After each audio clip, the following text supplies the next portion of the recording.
Can we change an addictive relationship into a true one? Yes. Being present and intensifying your presence by taking your attention ever more deeply into the now, whether you are living alone or with a partner, this remains the key. For love to flourish, the light of your presence needs to be strong enough so that you no longer get taken over by the thinker or the pain body and mistake them for who you are. 2. Know yourself as the being underneath the thinker, the stillness underneath the mental noise, the love and joy underneath the pain, is freedom, salvation, enlightenment. To disidentify from the pain body is to bring presence into the pain, and thus transmute it. To disidentify from thinking is to be the silent watcher of your thoughts and behavior, especially the repetitive patterns of your mind and the roles played by the ego. If you stop investing it with selfness, the mind loses its compulsive quality, which basically is the compulsion to judge, and so to resist what is, which creates conflict, drama, and new pain. In fact, the moment that judgment stops through acceptance of what is, you are free of the mind. You have made room for love, for joy, for peace. First you stop judging yourself, then you stop judging your partner. The greatest catalyst for change in a relationship is complete acceptance of your partner as he or she is, without needing to judge or change them in any way. That immediately takes you beyond ego. All mind games and all addictive clinging are then over. There are no victims and no perpetrators anymore, no accuser and accused. This is also the end of all codependency, of being drawn into somebody else's unconscious pattern and thereby enabling it to continue. You will then either separate, in love, or move ever more deeply into the now together, into being. Can it be that simple? Yes, it is that simple. Love is a state of being. Your love is not outside, it is deep within you. You can never lose it, and it cannot leave you. It is not dependent on some other body, some external form. In the stillness of your presence, you can feel your own formless and timeless reality as the unmanifested life that animates your physical form. You can then feel the same life deep within every other human and every other creature. You look beyond the veil of form and separation. This is the realization of oneness. This is love. What is God?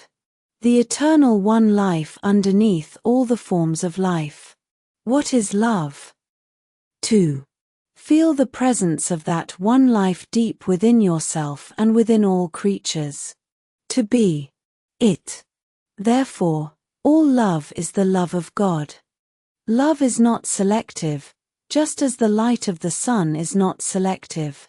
It does not make one person special. It is not exclusive. Exclusivity is not the love of God but the love of ego.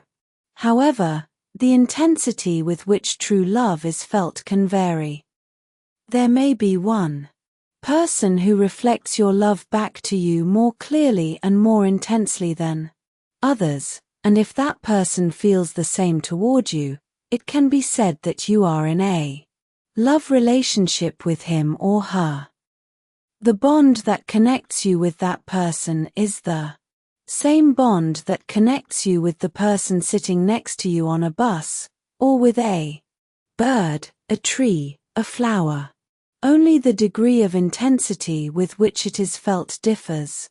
Even in an otherwise addictive relationship, there may be moments when something more real shines through, something beyond your mutual addictive needs. These are moments when both your and your partner's mind briefly subside and the pain body is temporarily in a dormant state. This may sometimes happen during physical intimacy, or when you are both witnessing the miracle of childbirth, or in the presence of death, or when one of you is seriously ill, anything that renders the mind powerless. When this happens, your being, which is usually buried underneath the mind, becomes revealed, and it is this that makes true communication possible. True communication is communion, the realization of oneness, which is love. Usually, this is quickly lost again. Unless you are able to stay present enough to keep out the mind and its old patterns. As soon as the mind and mind identification return, you are no longer yourself but a mental image of yourself, and you start playing games and roles again to get your ego needs met. You are a human mind again, pretending to be a human being, interacting with another mind, playing a drama called love. Although brief glimpses are possible, love cannot flourish unless you are permanently free of mind identification and your presence is intense enough to have dissolved the pain body, or you can at least remain present as the watcher. The pain body cannot then take you over and so become destructive of love. Relationships as spiritual practice as the egoic mode of consciousness and all the social, political, and economic structures that it created enter the final stage of collapse.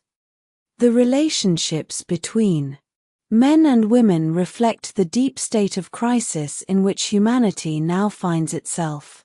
As humans have become increasingly identified with their mind, most relationships are not rooted in being and so turn into a source of pain and become dominated by problems and conflict.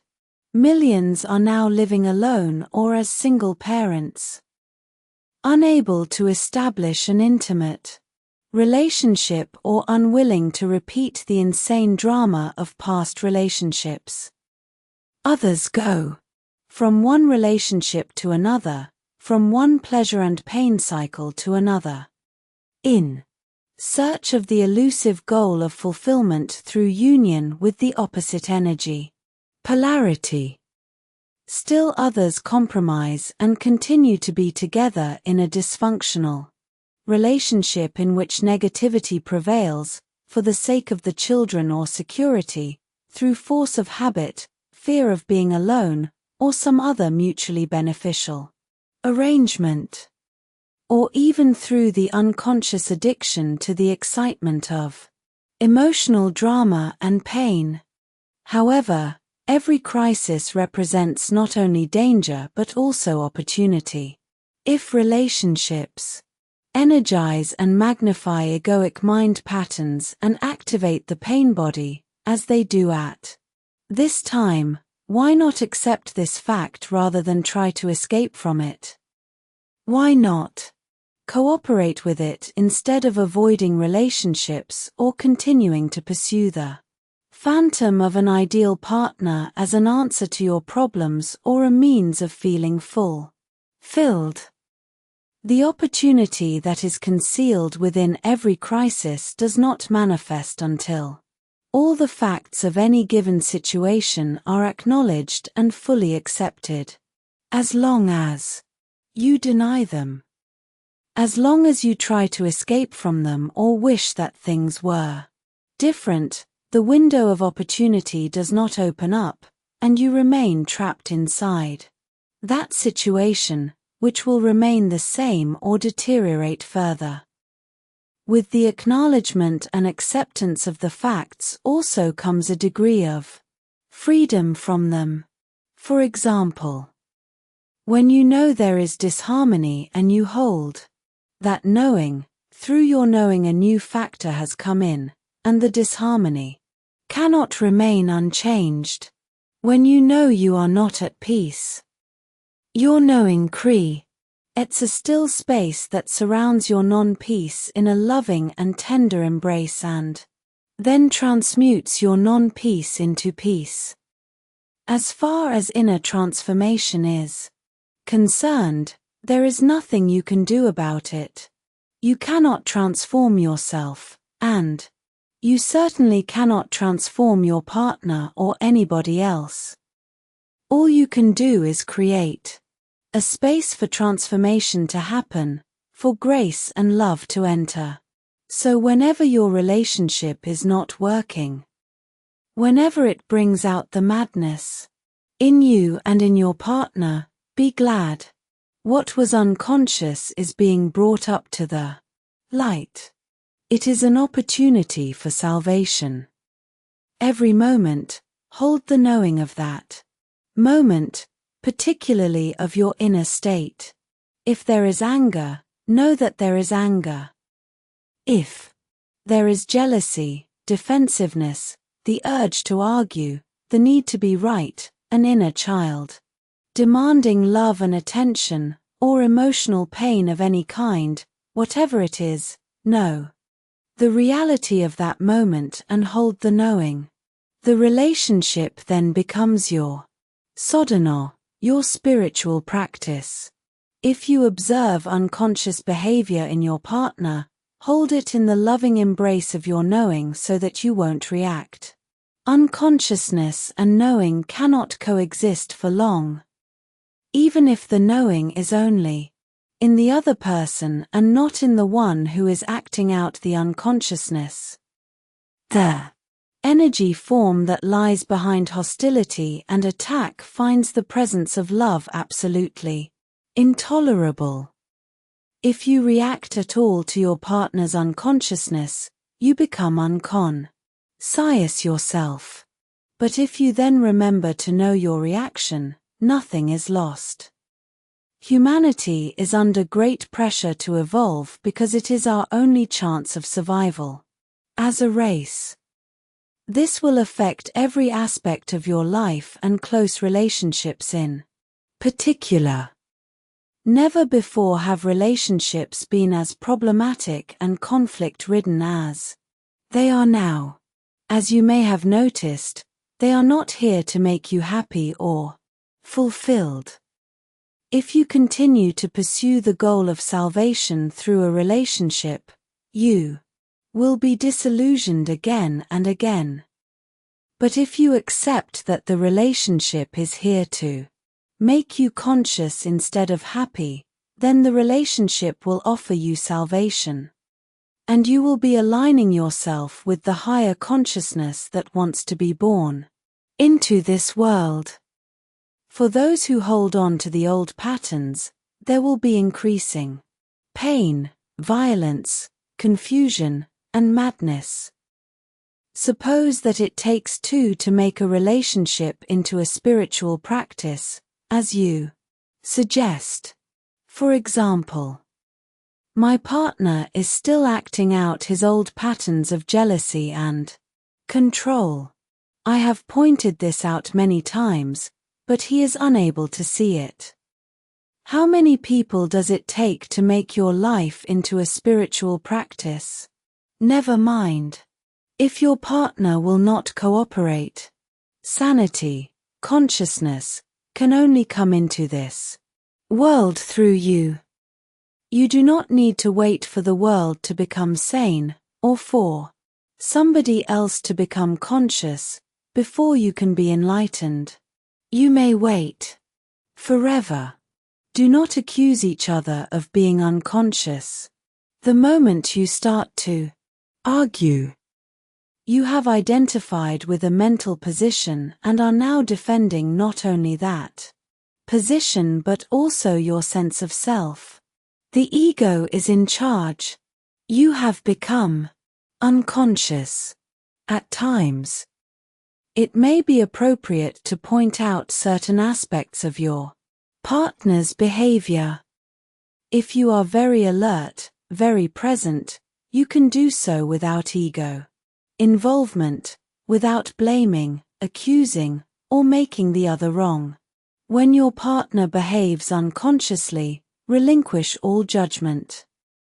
Judgment is either to confuse someone's unconscious behavior with who they are or to project your own unconsciousness onto another person and mistake that for who they are. 2. Relinquish judgment does not mean that you do not recognize dysfunction and unconsciousness when you see it. It means being the knowing rather than being the reaction and the judge. You will then either be totally free of reaction or you may react and still be the knowing, the space in which the reaction is watched and allowed to be. Instead of fighting the darkness, you bring in the light. Instead of reacting to delusion, you see the delusion yet at the same time look through it. Being the knowing creates a clear space of loving presence that allows all things and all people to be as they are. No greater catalyst for transformation exists. If you practice this, your partner cannot stay with you and remain unconscious. If you both agree that the relationship will be your spiritual practice, so much the better.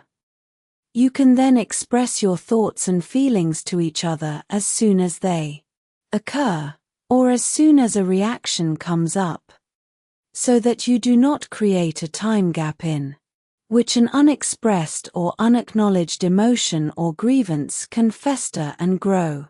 Learn to give expression to what you feel without blaming. Learn to listen to your partner in an open, non-defensive way. Give your partner space for expressing himself or herself. Be present. Accusing, defending, attacking. All those patterns that are designed to strengthen or protect the ego or to get its needs met will then become redundant. Giving space to others, and to yourself, is vital. Love cannot flourish without it. When you have removed the two factors that are destructive of relationships, when the pain body has been transmuted and you are no longer identified with mind and mental positions, and if your partner has done the same, you will experience the bliss of the flowering of relationship. Instead of mirroring to each other your pain and your unconsciousness, instead of satisfying your mutual addictive ego needs, you will reflect back to each other the love that you feel deep within. The love that comes with the realization of your oneness with all that is. This is the love that has no opposite. If your partner is still identified with the mind and the pain body while you are already free, this will represent a major challenge, not to you but to your partner. It is not easy to live with an enlightened person, or rather it is so easy that the ego finds it extremely threatening. Remember that the ego needs problems, conflict, and enemies to strengthen the sense of separateness on which its identity depends. The unenlightened partner's mind will be deeply frustrated because its fixed positions are not resisted, which means they will become shaky and weak. And there is even the danger that they may collapse altogether, resulting in loss of self. The pain body is demanding feedback and not getting it. The need for argument, drama, and conflict is not being met. But beware, some people who are unresponsive, withdrawn, insensitive, or cut off from their feelings may think and try to convince others that they are enlightened, or at least that there is nothing wrong with them and everything wrong with their partner. Men tend to do that more than women. They may see their female partners as irrational or emotional. But if you can feel your emotions, You are not far from the radiant inner body just underneath. If you are mainly in your head, the distance is much greater. And you need to bring consciousness into the emotional body before you can reach the inner body. If there isn't an emanation of love and joy, complete presence and openness toward all beings, then it is not enlightenment.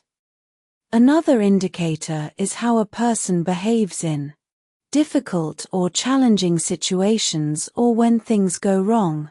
If your enlightenment is egoic self-delusion, then life will soon give you a challenge that will bring out your unconsciousness in whatever form, as fear, anger, defensiveness, judgment, depression, and so on. If you are in a relationship, many of your challenges will come through your partner. For example, a woman may be challenged by an unresponsive male partner who lives almost entirely in his head. She will be challenged by his inability to hear her, to give her attention and space to be, which is due to his lack of presence, the absence of love in the relationship, which is usually more keenly felt by a woman than a man, will trigger the woman's pain body, and through it she will attack her partner, blame, criticize, make wrong, and so on. This in turn now becomes his challenge to defend himself against her pain body's attack, which he sees as totally unwarranted. He will become even more deeply entrenched in his mental positions as he justifies, defends himself or counterattacks. Eventually, this may activate his own pain body.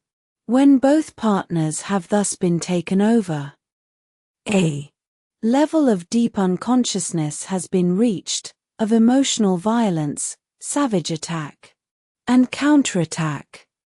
It will not subside until both pain bodies have replenished themselves and then enter the dormant stage. Until the next time. This is only one of an endless number of possible scenarios. Many volumes have been written, and many more could be written, about the ways in which unconsciousness is brought out in male-female relationships. But, as I said earlier, once you understand the root of the dysfunction, you do not need to explore its countless manifestations. Let's briefly look again at the scenario I have just described.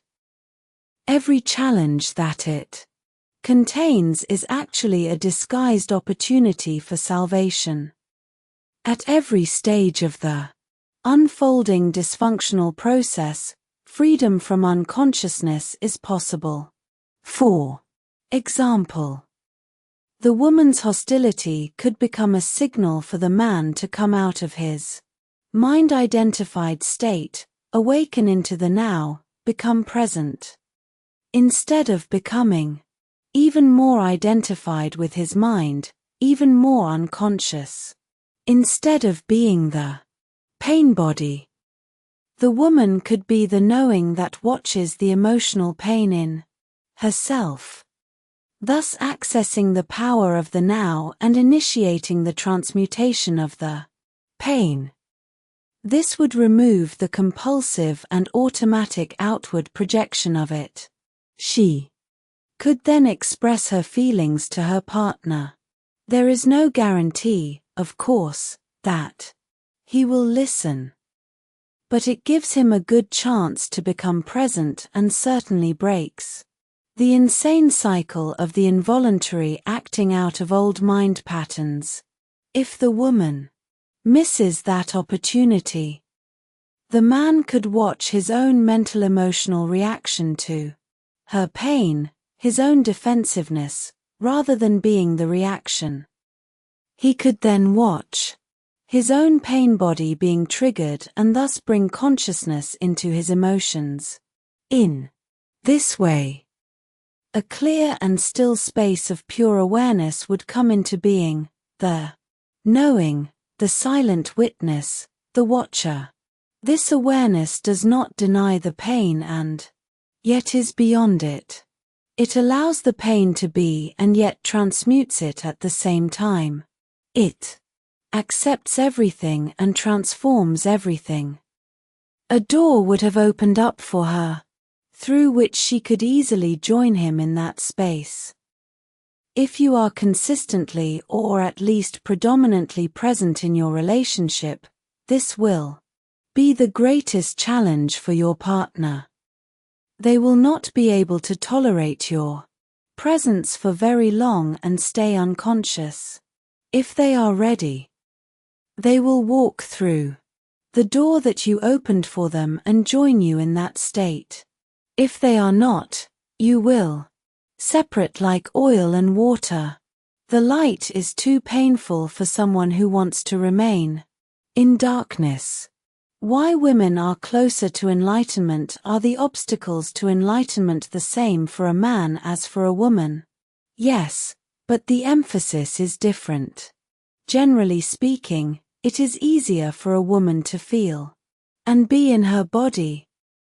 So she is naturally closer to being and potentially closer to enlightenment than a man. This is why many ancient cultures instinctively chose female figures or analogies to represent or describe the formless and transcendental reality. It was often seen as a womb that gives birth to everything in creation and sustains and nourishes it during its life as form. In the Tao Te Ching, one of the most ancient and profound books ever written, the Tao, which could be translated as being, is described as infinite, eternally present, the mother of the universe. Naturally, women are closer to it than men since they virtually embody the unmanifested. What is more, all creatures and all things must eventually return to the source. VA 11. Things vanish into the Tao. It alone endures, since the source is seen as female. This is represented as the light and dark sides of the archetypal feminine in psychology and mythology. The goddess or divine mother has two aspects: she gives life, and she takes life. When the mind took over and humans lost touch with the reality of their divine essence, they started to think of God as a male figure. Society became male-dominated, and the female was made subordinate to the male.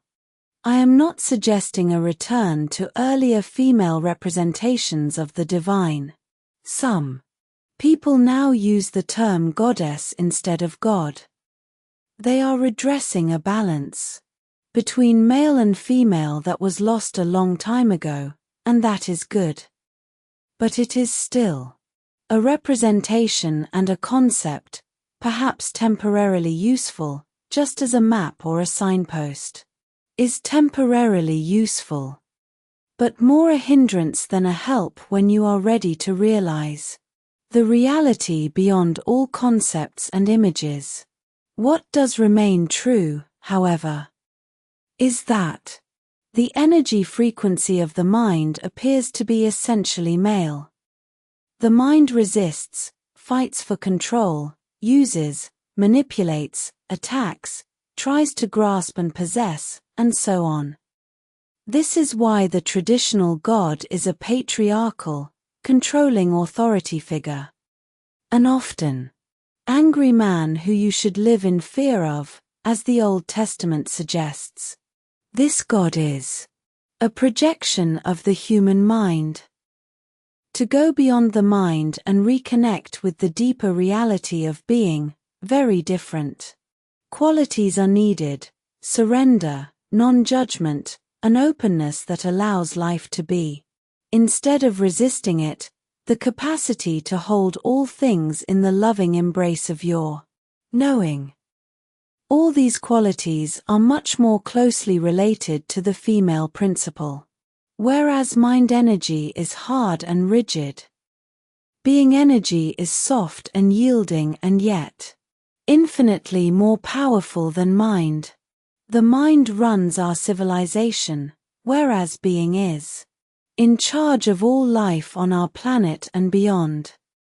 Being is the very intelligence whose visible manifestation is the physical universe. Although women are potentially closer to it, men can also access it within themselves. At this time, the vast majority of men as well as women are still in the grip of the mind, identified with the thinker and the pain body. This, of course, is what prevents enlightenment and the flowering of love. As a general rule, the major obstacle for men tends to be the thinking mind, and the major obstacle for women the pain body. Although in certain individual cases the opposite may be true, and in others the two factors may be equal. Dissolving the collective female pain body. Why is the pain body more of an obstacle for women? The pain body usually has a collective as well as a personal aspect. The personal aspect is the accumulated residue of emotional pain suffered in one's own past. The collective one is the pain accumulated in the collective human psyche over thousands of years through disease, torture, war, murder, cruelty, madness, and so on. Everyone's personal pain body also partakes of this collective pain body. There are different strands in the collective pain body. For example, certain races or countries in which extreme forms of strife and violence occur have a heavier collective pain body than others. Anyone with a strong pain body and not enough consciousness to disidentify from it will not only continuously or periodically be forced to relive their emotional pain but may also easily become either the perpetrator or the victim of violence, depending on whether their pain body is predominantly active or passive. On the other hand, they may also be potentially closer to enlightenment. This potential isn't necessarily realized, of course. But if you are trapped in a nightmare, you will probably be more strongly motivated to awaken than someone who is just caught in the ups and downs of an ordinary dream. Apart from her personal pain body, every woman has her share in what could be described as the collective female pain body, unless she is fully conscious. This consists of accumulated pain suffered by women partly through male subjugation of the female, through slavery, exploitation, rape, childbirth, child loss, and so on, over thousands of years.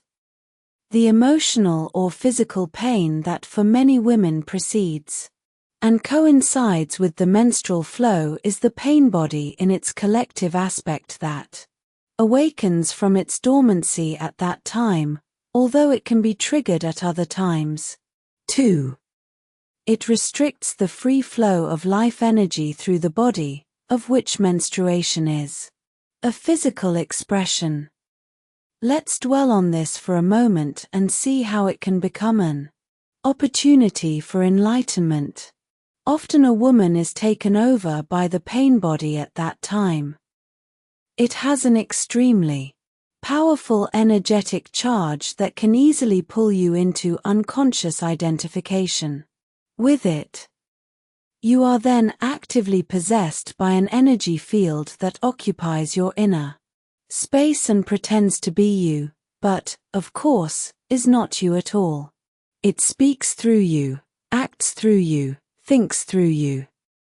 It will create negative situations in your life so that it can feed on the energy. It wants more pain, in whatever form. I have described this process already. It can be vicious and destructive. It is pure pain, past pain, and it is not you. The number of women who are now approaching the fully conscious state already exceeds that of men and will be growing even faster in the years to come. Men may catch up with them in the end. But for some considerable time there will be a gap between the consciousness of men and that of women. Women are regaining the function that is their birthright and, therefore, comes to them more naturally than it does to men. To be a bridge between the manifested world and the unmanifested, between physicality and spirit. Your main task as a woman now is to transmute the pain body so that it no longer comes between you and your true self, the essence of who you are. Of course, you also have to deal with the other obstacle to enlightenment, which is the thinking mind. But the intense presence you generate when dealing with the pain body will also free you from identification with the mind. The first thing to remember is this: as long as you make an identity for yourself out of the pain, you cannot become free of it. As long as part of your sense of self is invested in your emotional pain, you will unconsciously resist or sabotage every attempt that you make to heal that pain. Why? Quite simply because you want to keep yourself intact, and the pain has become an essential part of you. This is an unconscious process, and the only way to overcome it is to make it conscious. To suddenly see that you are or have been attached to your pain can be quite a shocking realization. The moment you realize this, you have broken the attachment. The pain body is an energy field, almost like an entity, that has become temporarily lodged in your inner space. It is life energy that has become trapped, energy that is no longer flowing.